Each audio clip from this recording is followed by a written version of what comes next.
Assalamualaikum warahmatullahi wabarakatuh. Kami dari kelompok 9 ingin mempresentasikan yang berjudul konsolidasi dengan akuisisi melebihi nilai tercatat ekuitas akuisisi dengan kepemilikan penuh yang beranggotakan Agraria Putri Imani dan Ana Alfi Romatin. Dalam penyusunan laporan keuangan konsolidasian tidak ada nilai tercatat kepemilikan sebagian.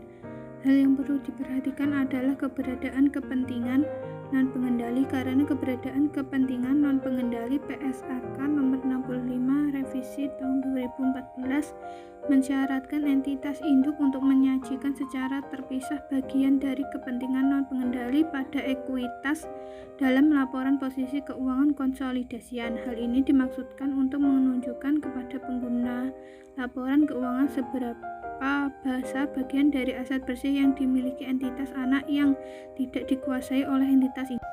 Entitas induk dalam hal ini nilai yang diatribusikan kepada kepentingan non-pengendali termasuk bagian laba rugi dan setiap komponen yang diakui sebagai bagian penghasilan komprehensif lain. Ilustrasi konsolidasian dengan kepemilikan sebagian. Untuk ilustrasi pengonsolidasian laporan keuangan atas kepemilikan sebagian, kembali kita menggunakan kasus PT Nusantara yang mengakuisisi PT Andalas dengan modifikasi informasi sebagai berikut, yakni PT Nusantara membeli 75% saham PT Andalas seharga 1.200 miliar.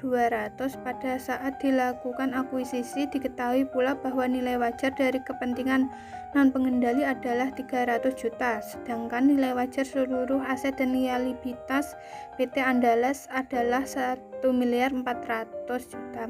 Nilai buku dari seluruh ekuitas PT Andalas adalah 1.200 miliar juta, sehingga terdapat diferensial dari akuisisi ini sebesar 300 juta yang dialokasikan pada goodwill sebesar 100 juta dan aset teridentifikasi lainnya sebesar 200 juta. Sebagai gambaran transaksi akuisisi PT Nusantara terhadap PT Andalas ditunjukkan berikut ini. Untuk pengalokasian laporan keuangan sesaat setelah akuisisi, jurnal eliminasi yang dibuat adalah pengeliminasian ekuitas anak perusahaan.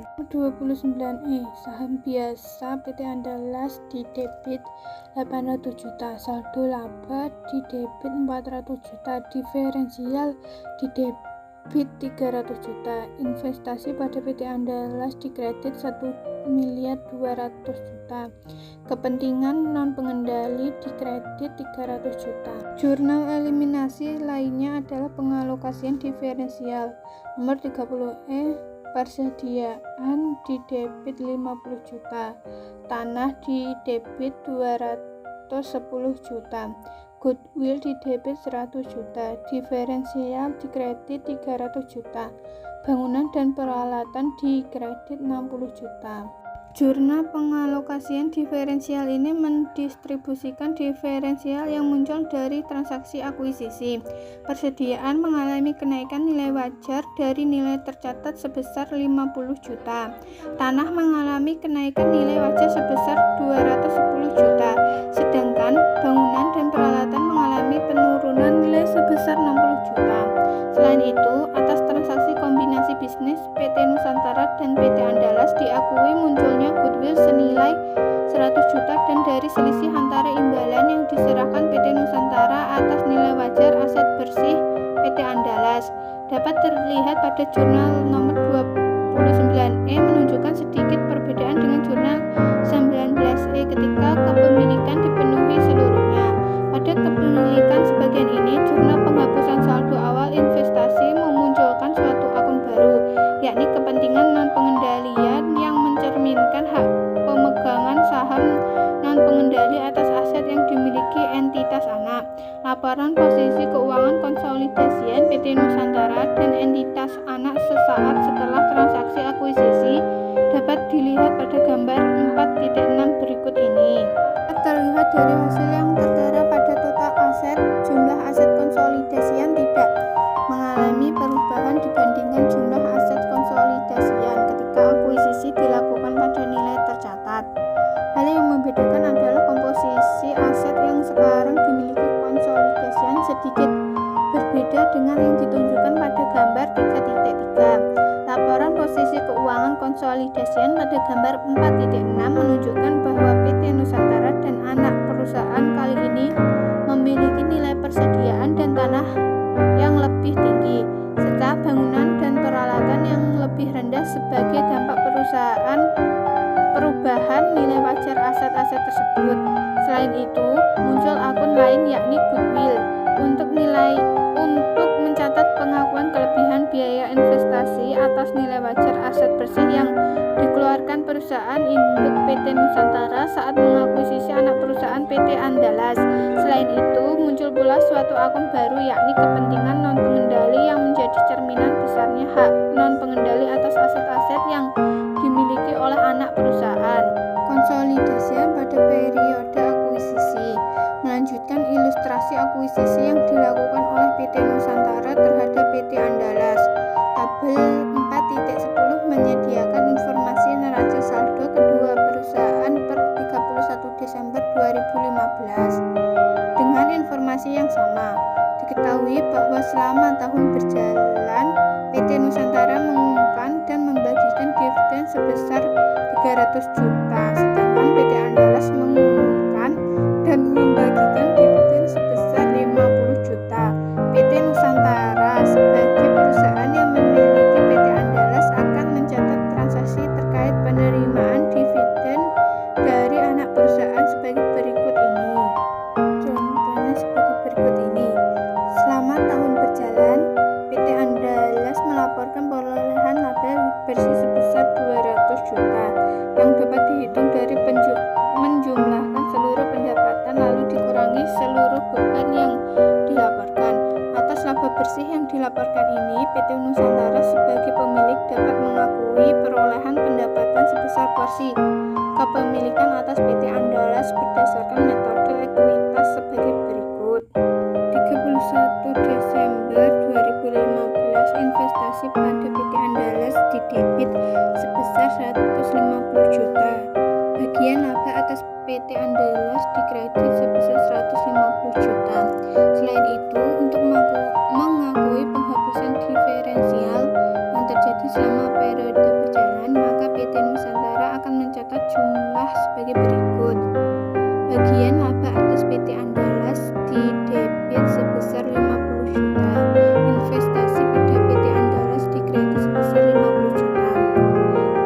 Investasi pada PT Andalas didebit sebesar 5 juta. Bagian laba atas PT Andalas dikredit sebesar 5 juta. Jurnal 30 digunakan untuk menyesuaikan penghasilan dari PT Andalas karena diferensial yang terkait dengan persediaan telah terjual sehingga aset tersebut tidak lagi dimiliki oleh PT Andalas pada akhir tahun pelaporan. Oleh karena itu, bagian dari diferensial harus dihapuskan dengan mengurangi saldo investasi dan penghasilan yang diterima dari PT Andalas.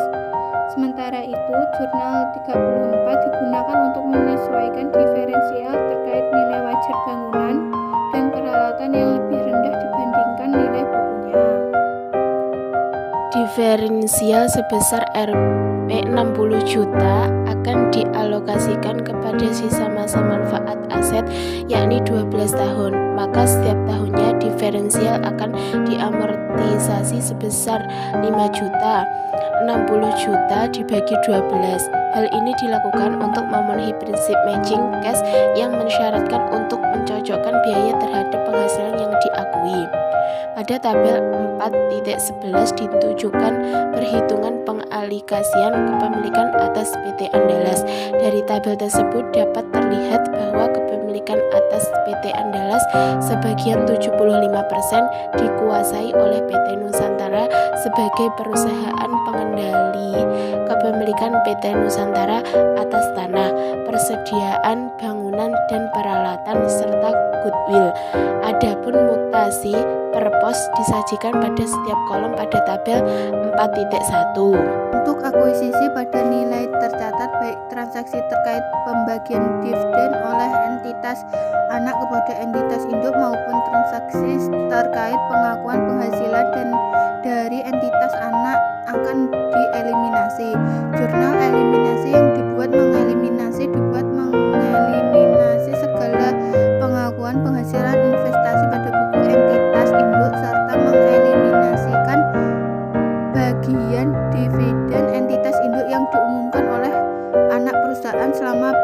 periode berjalan adalah sebagai berikut ini.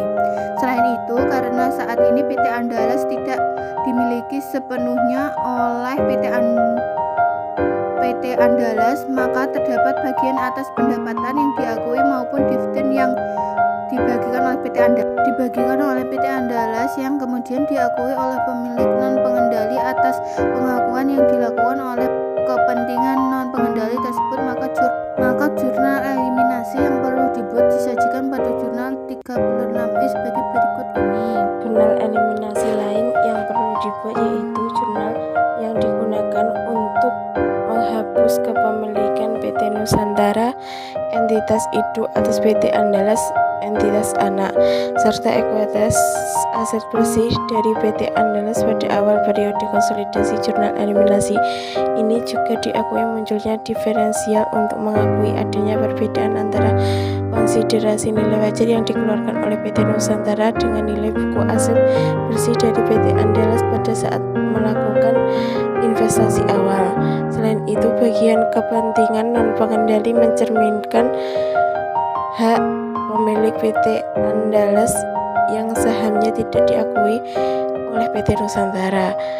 Jurnal eliminasi berikutnya yaitu jurnal eliminasi untuk pengalokasian diferensial yang sebelumnya diakui pada jurnal eliminasi 37E. Terlihat bahwa pada jurnal eliminasi ini tidak memiliki perbedaan dengan jurnal yang kita temukan pada jurnal 16E. Hal ini mengidentifikasikan bahwa pada saat nilai wajar kepentingan non-pengendali tidak berbeda dengan nilai buku dari porsi kepentingan non-pengendali pada entitas anak, maka seluruh diferensial yang diakui oleh perusahaan induk akan sama diperlakukan dengan saat kepemilikan dimiliki sepenuhnya. Diketahui bahwa munculnya diferensial disebabkan oleh kenaikan nilai wajar tanah 210 juta, kenaikan nilai wajar persediaan 50 juta, penurunan nilai wajar bangunan dan peralatan 60 juta, serta sisanya teridentifikasi sebagai goodwill 100 juta, sehingga jurnal eliminasi yang dibuat untuk mengalokasikan diferensial kepada aset-aset teridentifikasi yang diperoleh maupun goodwill adalah sebagai berikut. Khusus untuk persediaan atau aset-aset teridentifikasi lainnya yang diperkirakan akan terrealisasi dalam satu periode akuntansi, maka saat dilakukan pengalokasian diferensial di akhir tahun, aset-aset tersebut diperkirakan tidak lagi dimiliki perusahaan pada akhir tahun atau terrealisasi menjadi biaya yang akan dilaporkan pada laporan laba rugi konsolidasian.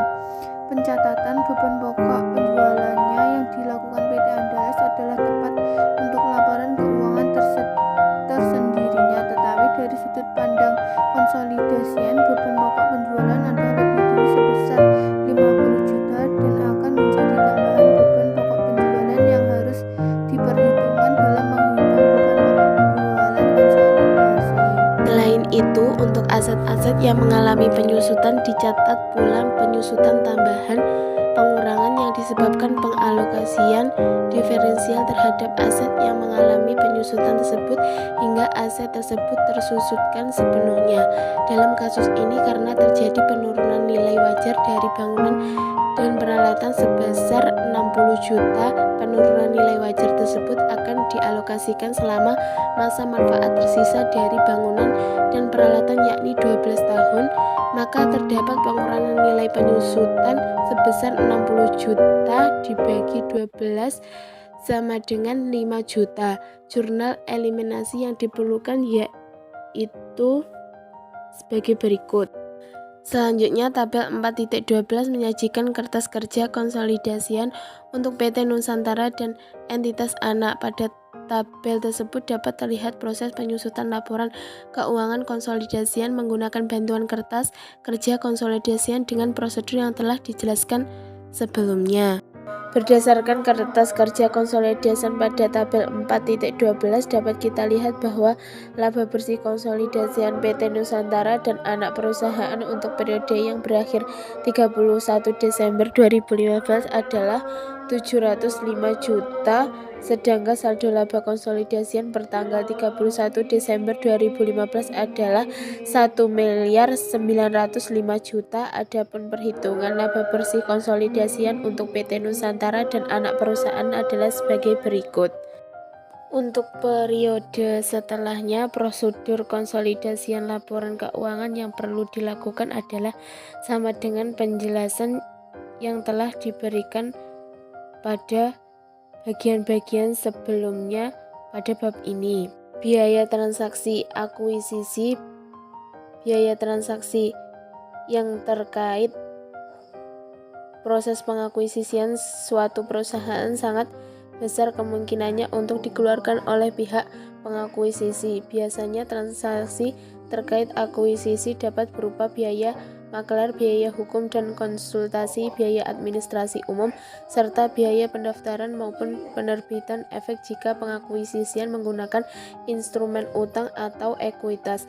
Menurut PSAK 22, seluruh biaya transaksi terkait akuisisi harus dibebankan pada periode ketika biaya tersebut terjadi atau jasa diterima, kecuali untuk biaya menerbitkan efek baik berupa utang atau ekuitas yang perlakuannya mengikuti PSAK 55. Revisi 2014 Instrumen Keuangan Pengakuan dan Pengukuran. Sebagai contoh, PT Nusantara mengakuisisi seluruh kepemilikan pada PT Andalas senilai 1.500.000.000 juta. Atas transaksi pengakuisisi tersebut, PT Nusantara mengeluarkan pula beberapa biaya, yakni biaya jasa penilaian aset sebesar 70 juta, biaya hukum dan akuntansi sebesar 80 juta, serta biaya penerbitan dari pencatatan emisi efek sebesar Rp 50 juta. PT Nusantara menerbitkan saham sebanyak 1 juta lembar saham dengan nilai per Rp 1.000, maka PT Nusantara akan mencatat transaksi pengakuisisian sebagai berikut. Sekian presentasi dari kelompok kami. Apabila ada salahnya, kami mohon maaf. Wassalamualaikum warahmatullahi wabarakatuh.